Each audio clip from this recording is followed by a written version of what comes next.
নমস্কার বন্ধুরা, ঋতু প্রেম কথাতে আপনাদের জানাই স্বাগতম।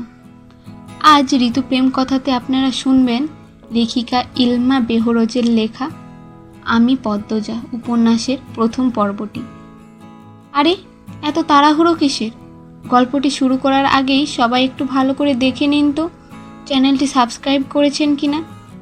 যদি সাবস্ক্রাইব না করে থাকেন তাহলে প্লিজ চ্যানেলটি সাবস্ক্রাইব করে আমাদের পাশে থাকবেন।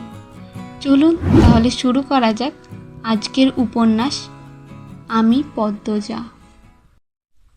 ফাহিমা ক্লান্ত হয়ে ধপ করে ফ্লোরে বসে পড়ল। হাত থেকে লাঠি পড়ে গিয়ে মৃদু আওয়াজ তুলে। তার শরীর ঘেমে একাকার। কপালের বিন্দু বিন্দু ঘাম হাতের তালু দিয়ে মুছে বার কয়েক জোরে জোরে নিঃশ্বাস ফেলল। এরপর চোখ তুলে সামনে তাকালো। রিমান্ডে কোনো পুরুষই টিকতে পারে না। সেখানে একটি মেয়ে আজ 4 দিন ধরে রিমান্ডে, তার সামনে চেয়ারে বাঁধা অবস্থায় ঝিমুচ্ছে। 4 দিন একবারও মুখ দিয়ে টু শব্দটিও করল না। শারীরিক মানসিক কত নির্যাতনই না করা হয়েছে, তবুও ব্যথায় আর্তনাদ অবধি করেনি। মনে হচ্ছে যেন একটা পাথরকে পেটানো হচ্ছে, যে পাথরে রক্ত ঝরে কিন্তু জাবান খোলে না। তখন সেখানে আগমন ঘটে ইন্সপেক্টর তুষারের।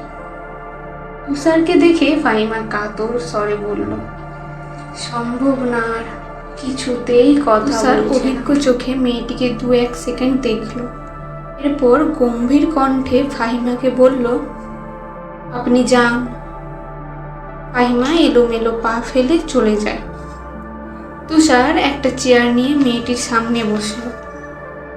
বেশ কিছুক্ষণ চুপচাপ থেকে বলল, আপনার সাথে আমার আজ প্রথম দেখা। মেয়েটি কিচ্ছু বলল না, তাকালোও না।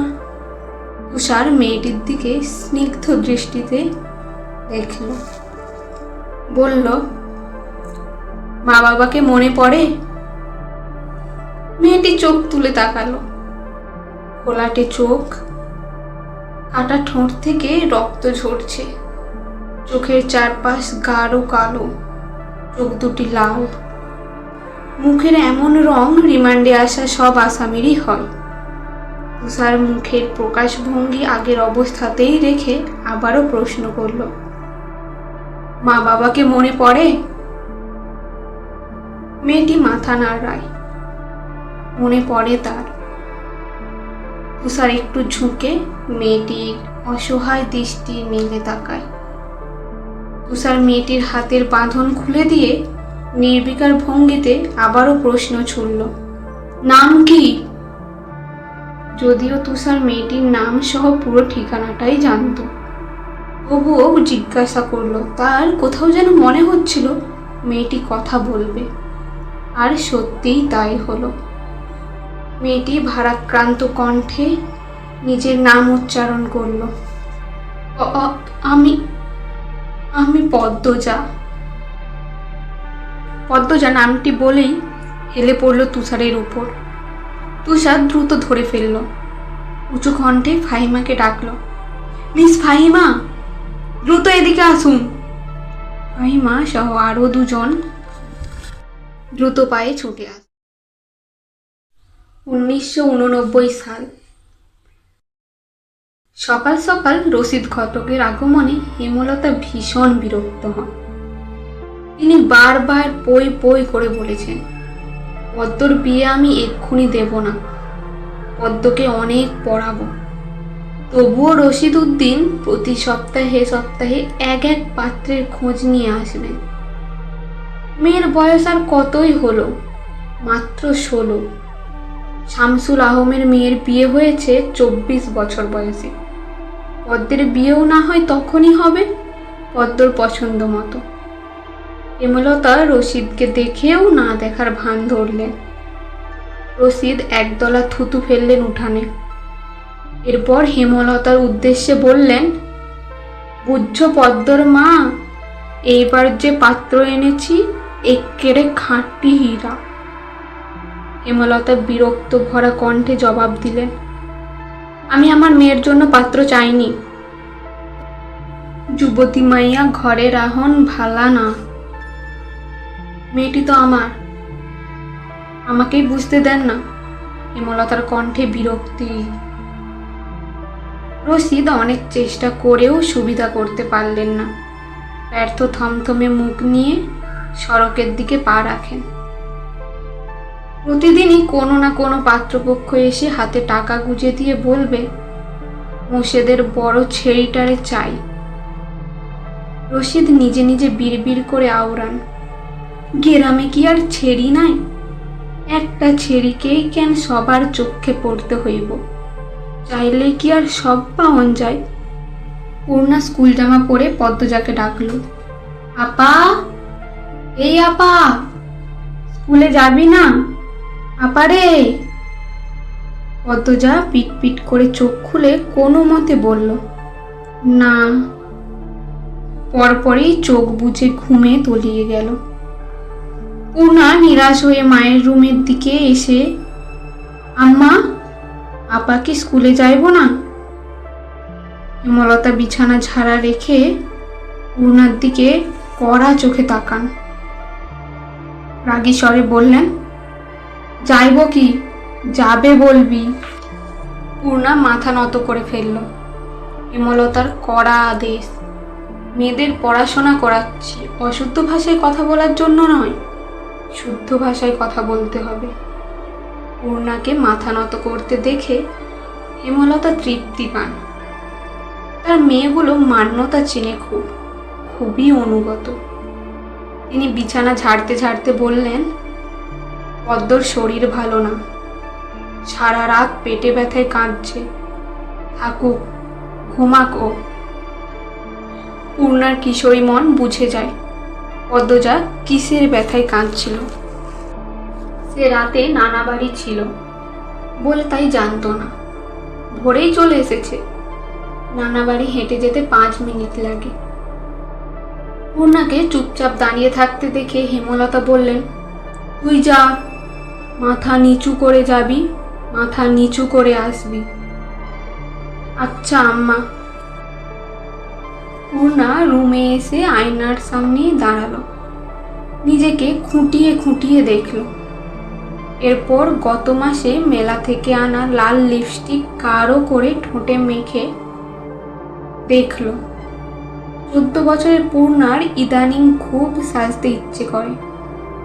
আর হেমলতা সেজে গুজে স্কুল যাওয়া পছন্দ করেন না বলে পূর্ণা আগে লিপস্টিক মাখত না। 3 দেওয়ালের কাঠের ঘড়ির কাঁটায় 10টা বাজলো মাত্র। এখনো পদ্মজা উঠল না। হেমলতা মেয়েদের রুমে ঢুকেন। তখন পদ্মজা 2 হাত ভাঁজ করে ঘুমোচ্ছে। জানালার পর্দা ভেদ করে আসা আলতো রোদ্দুরের স্পর্শে পদ্মার পাতলা ঠোঁট, ফর্সা ত্বক চিকচিক করছে। হেমলতা বিসমিল্লাহ বলে 3 বার ফুঁক দেন মেয়ের শরীরে। গুরুজনরা বলেন, মায়ের নজর লাগে নাকি বেশি, নজর কাটাতে বিসমিল্লাহ বলে ফুঁ দিতে হয়। হেমলতার মায়া লাগছে পদ্মজার ঘুম ভাঙাতে। তবুও আদুরে গলায় ডাকলেন, পদ্ম, এই পদ্ম। পদ্মজার চোখ খুলে মাকে দেখে দ্রুত উঠে বসে। যেদিন ঘুম থেকে উঠতে দেরি হয় সেই দিনই হেমলতা ডেকে তোলেন। পদ্মজা অপরাধী কণ্ঠে প্রশ্ন করল, বেশি দেরি হয়ে গেছে আম্মা? সমস্যা নেই, মুখ ধুয়ে খেতে আয়। পদ্মজা দ্রুত কলপারে গিয়ে ব্রাশ করে মুখ ধৌত করলেন। হেমলতা শিক্ষকের মেয়ে, তাই তার মধ্যে নিয়ম নীতির প্রভাব বেশি। মেয়েদের শক্তপোক্ত নিয়মে রেখে বড় করেছেন। পদ্মজা রান্নাঘরে ঢুকে দেখল প্লেটে খাবার সাজানো আছে। সে মৃদু হেসে প্লেটটি নিয়ে টেবিলে গিয়ে বসল। তখন হেমলতা আসেন। পদ্ম দ্রুত ওড়না দিয়ে মাথা ঢাকে। হেমলতার দেওয়া আরেকটি নিয়ম, খাওয়ার সময় মাথা ঢেকে খেতে হবে। পদ্মজা নিশ্চুপ থেকে শক্ত ভঙ্গিতে খেতে থাকলো। হেমলতা মেয়ের সহজ কণ্ঠে বললেন, তাড়াহুড়ো করছিস কেন? মুখ ধুতে গিয়ে চুলটা ভিজিয়ে এসেছিস, খেয়ে একটু গিয়ে রোদে বস, চুলটা শুকিয়ে নিবি। আচ্ছা আম্মা। আম্মা, পূর্ণা প্রেমা আসে নাই? পূর্ণা এসেছে, স্কুলে গেছে, আর প্রেমা দুপুরে আসবে। আম্মা, আব্বা কবে আসবেন? পদ্মজার এই প্রশ্নে হেমলতা দাঁড়িয়ে পড়লেন। শুকনো গলায় জবাব দেন, জানি না। খাওয়ার সময় এত কথা বলতে নেই। হেমলতা চলে যেতেই পদ্মজার চোখ থেকে টুপ করে এক ফোঁটা জল পড়ল পাতে। পদ্মজা দ্রুত হাতের উল্টো পাশ দিয়ে চোখের জলটি মুছে ফেলল। পদ্মজার জীবনে জন্মদাতা আছে ঠিকই, কিন্তু জন্মদাতার আদর নেই।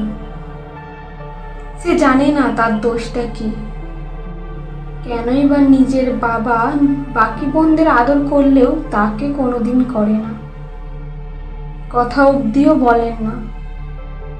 2 বার মাকে একই প্রশ্ন জিজ্ঞাসা করেছে সে, আমি কি তোমাদের সত্যিকারের মেয়ে না আম্মা? আমি কি তোমাদের সত্যিকারের সন্তান না? আমাকে কি দত্তক নিয়েছিলে? আব্বা কেন আমার এত অবহেলা করেন? ও আম্মা, বলো না। হেমলতা তখন নিশ্চুপ থাকেন। অনেকক্ষণ পর বলেন, তুই আমার গর্ভের মেয়ে, আর তোর বাবারই মেয়ে। এখন যা, পড়তে বস, অনেক পড়তে হবে তোরে। এর থেকে বেশি কিছুই বলেন না আর হেমলতা। পদ্মজার কেন জানি মনে হয় একদিন হেমলতা নিজ থেকেই খুব কোনো গোপন কথা বলবেন, তবে সেটা যেন সহ্য করার মতো হয়, এই দোয়াই সারাক্ষণ করে সে। এত কি ভাবছিস, তাড়াতাড়ি খেয়ে ওঠ। হেমলতার কথায় পদ্মজার ভাবনার সুতো ছিঁড়ল। দ্রুত খেয়ে উঠে, আজ আমের আচার বানানোর কথা ছিল। সন্ধ্যা কাটতেই বিদ্যুৎ চলে গেল। কয়েক মাস হলো গ্রামে বিদ্যুৎ এসেছে। 8 গ্রাম মিলিয়ে আনন্দপুর, তাদের গ্রামের নাম 8 পাড়া। প্রতিদিন নিয়ম করে সন্ধ্যা রাত থেকে 3 ঘন্টা গ্রাম অন্ধকারে তলিয়ে থাকে, আর সারাদিন তো বিদ্যুতের কোনো নাম গন্ধই থাকে না। বিদ্যুৎ দিয়ে তাহলে লাভটা কি হলো? পদ্মজা, পূর্ণা, প্রেমা 3 বোন একসাথে পড়তে বসেছিল। বাড়ি অন্ধকার হতেই 9 বছরের প্রেমা খামচে ধরে পদ্মজার ওড়না। পদ্মজা মৃদু স্বরে ডাকল, আম্মা, আম্মা, আয়, টর্চ নিয়ে যা। হেমলতার আহ্বানে পদ্মজা উঠে দাঁড়ালো। প্রেমা অন্ধকারে খুব ভয় করে। পদ্মজার ওড়না ছেড়ে পূর্ণার হাতটি চেপে ধরে। টর্চ নিয়ে রুমে ঢোকার মুহূর্তে পদ্মজা গেট খোলার আওয়াজ পেল। উঁকি দিয়ে হানিফকে দেখতে পেল। হানিফকে দেখে সে দ্রুত রুমে ঢুকে পড়ল।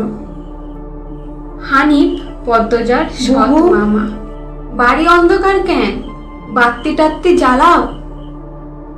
হানিফের কণ্ঠ। হানিফ এসেছিস?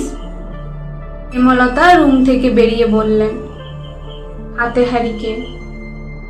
হানিফ সব কটি দাঁত বের করে হাসল আর বলল, হ্যাঁ আমি। আয়, ভেতরে আয়। হানিফ বারান্দা পেরিয়ে বড় ঘরে ঢুকে বলল, তোমার ছেড়ি গুলান কই? আছে, রুমেই পড়ছে। এই অন্ধকারেও পড়ে? হেমলতা আর কিছু বললেন না।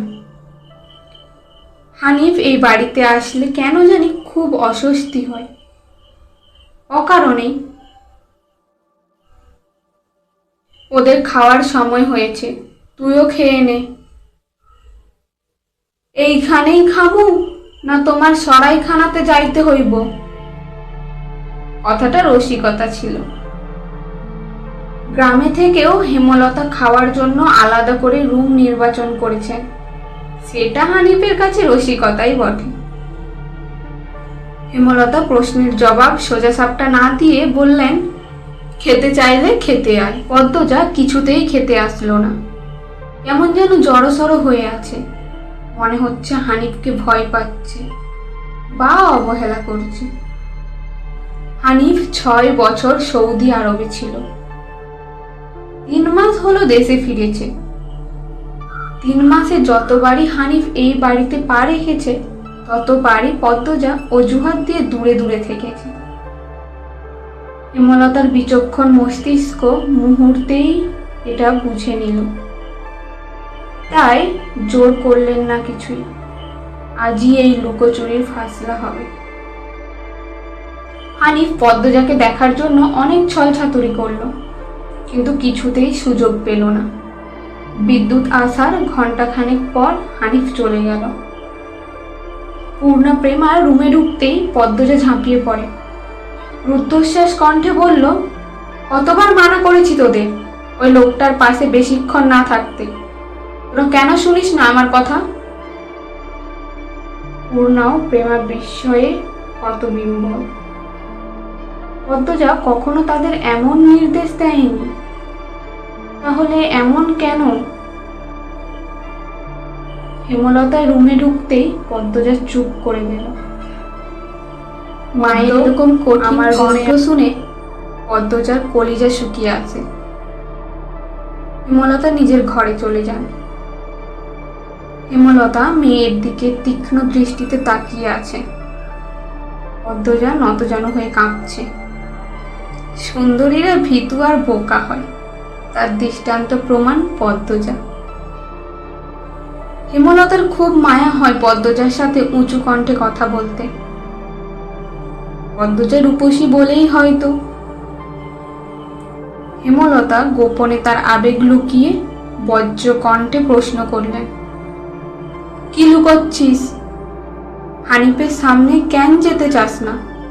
সে কি করেছে? পদ্মজা ফোঁপাতে থাকে। হেমলতা সেকেন্ড কয়েক সময় নিয়ে নিজেকে সামলান।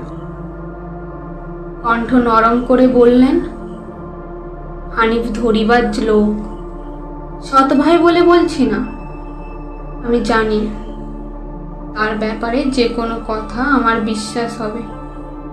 তুই বল, কি লুকোচ্ছিস? মায়ের আদুরে কণ্ঠে পদ্মজা আচমকা বাঁধ ভাঙা নদীর মতো হু হু করে কেঁদে উঠল। সব বন্ধুরা, ভিডিওটি কেমন লাগলো অবশ্যই জানিও। এই মুহূর্তে তুমি যদি আমাদের এই চ্যানেলে নতুন এসে থাকো তাহলে প্লিজ চ্যানেলটি সাবস্ক্রাইব করে দিও। আর যারা অলরেডি সাবস্ক্রাইব করে দিয়েছো তাদেরকে অসংখ্য ধন্যবাদ। দেখা হচ্ছে নতুন একটি দিনে নতুন একটি ভিডিও নিয়ে। টিল দেন সবাই ভালোবাসায় থেকো এবং সবাইকে ভালোবাসায় রেখো।